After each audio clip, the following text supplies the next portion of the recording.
Von Graz, Österreich nach Alanya, Türkei. Entlang der Mittelmeerküstenstraße. Erster Tag. Graz, Avusturya'dan Alanya, Türkiye'ye. Akdeniz yolu boyunca. İlk gün. Из Граца, Австрия, в Аланию, Турция. По Средиземноморской дороге. Первый день. Graz, Avusturya'dan Alanya, Türkiye. Akdeniz yolu boyunca. İlk gün. From Graz, Austria to Alanya, Turkey. Along the Mediterranean Road. Fast day.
To memory 2. Here, at the ad, the GPS coordinates. Enter this with a dot, no comma in Google Map, and you can see where I'm at right now. Join us, it's very interesting. Try it, it's super easy. You will enjoy it. Come on, what are you waiting for? Are you already looking or are you still waiting?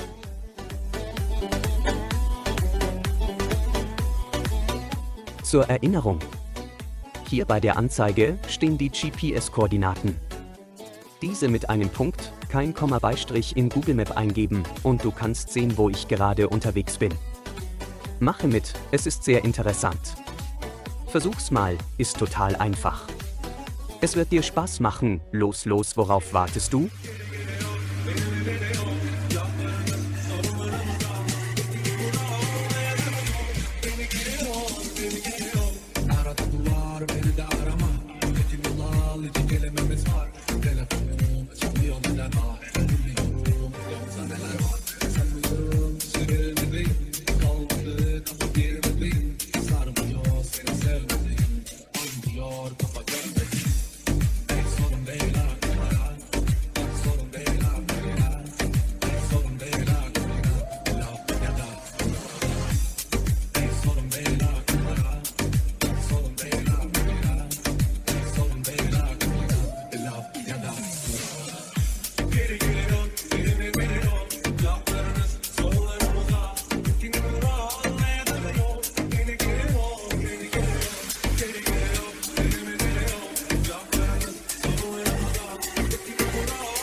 Hat dir dieses Video gefallen?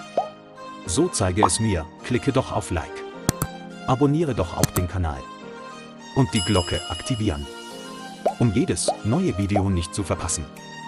Kostet nichts. Schreibe doch einen kurzen Kommentar, deine Meinung ist mir wichtig. Ist doch ganz einfach.